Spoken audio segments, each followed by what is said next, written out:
तासु ताबूतों पर चलती हुई गुजरती हो तुम मृत्यु के एहसास से। आंखों में अजीब सी धमाके, एक अपनी ताकत लिए हुए मौत को रौंदने की करती रहती हो हर पल एक नाकाम कोशिश, जो हर पार जाकर खत्म होती है मृत्यु पर।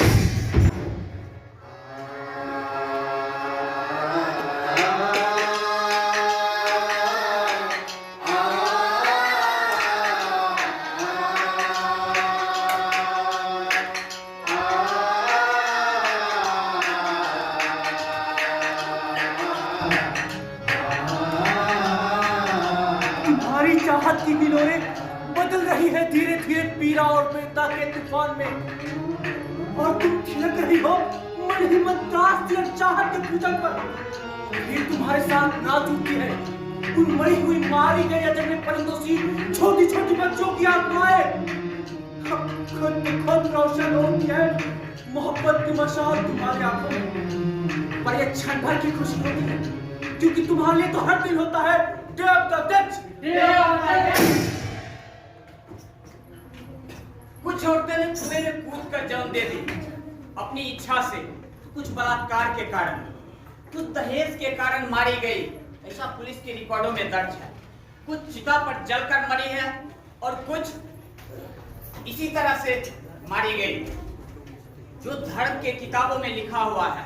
मैं पुलिस और पुरोहित दोनों को एक साथ इन औरतों की अदालत में तलब कर दूंगा और बीच की सारी अदालतों को मंसूख कर दूंगा, क्योंकि मैं उन औरतों को जो कुएं में कूदकर या चिता में जलकर या जो बलात्कार या डायन के रूप में मारी गई उन सबको एक बार फिर से जिंदा करूंगा और उसके बयानात को एक बार फिर से कलमबद्ध करूंगा। मैं उस औरत को जानता हूं जो अपने एक बीते के आंगन में 7 बीते की शरीर ताज जिंदगी समोए रहती है और भूल कर भी कभी बाहर नहीं झांकती, और जब बाहर निकलती है तो औरत नहीं औरत की लाश निकलती है जो खुले में पसर जाती है धरती माता की तरह।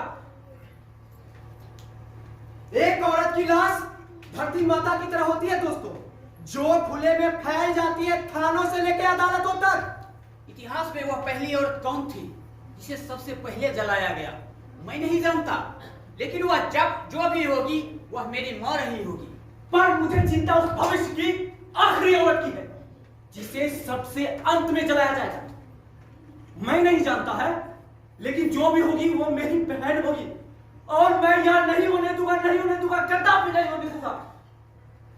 तब जब नहीं होगी एक भी औरत इस धरती पर, कभी सोचा है बगैर औरत के कैसी होगी ये दुनिया?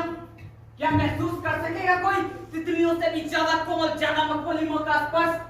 क्या अनुभूति हो सकेगी कभी किसी को ईश्वर की? क्या दुनिया के कोने कोने जर्रे जर्रे में मौजूद हो सकेगा ईश्वर अपने लघुत्तम से महत्तम रूप में? कहते हैं ईश्वर हर जगह नहीं पहुंच सकता, इसलिए उसने मां को बनाया। वही तो मैं कह रहा हूं कि इसकी मौत के बाद क्या विराम नहीं हो जाएगी दुनिया? खैर अगर इसकी बात छोड़ भी दे तो क्या खत्म नहीं हो जाएगी पढ़ों के किस्से? क्या महसूस कर सकेगा कोई रेशम से ज्यादा बुरा एहसासों का ताना बाना? क्या कोई सुन सकेगा घुंघरू से ऐसी? पूजा के दौरान नहीं बजेगी घंटियां, तब पूजी भी नहीं जाएगी देवियां और खत्म हो जाएगी धर्म शक्ति संस्कार की अभिक्षत्रियां। पूजनते का उद्घोषक क्या नहीं कहलाएगा पूरे विश्व में नारियों का भक्षक और शोषक? क्या तब पैदा होंगी गार्गी, अपारा, खोशा, लोपामुद्रा, भारती और कात्यायनी जैसी स्त्रियां? अरे कभी सोचा है कि कहां से आएगी सीता, अनुसुईया और अहिल्या? चुप हो जाओ, मत लो नाम अहिल्या का, जिसके पवित्रता और पतिव्रता पर भी प्रश्न चिन्ह खड़ा कर दिया देवताओं ने।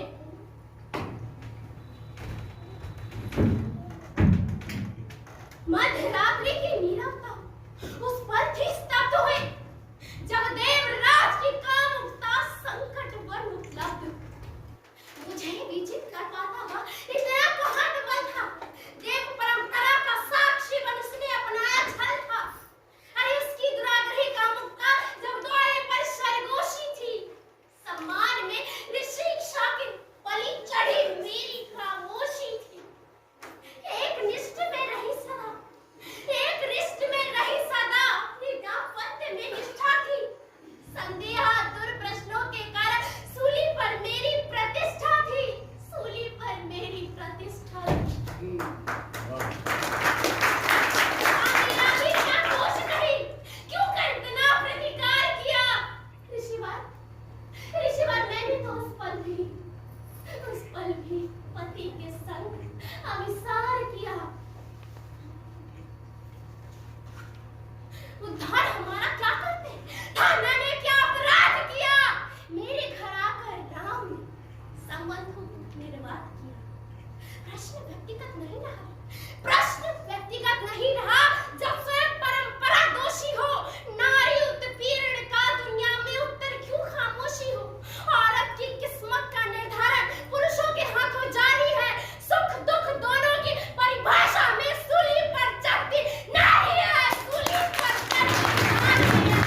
आजाद तेरे बोल जमाना तक तेरे तेरा जज्बा जिसमें तेरा बोल गुजारा तक तेरे है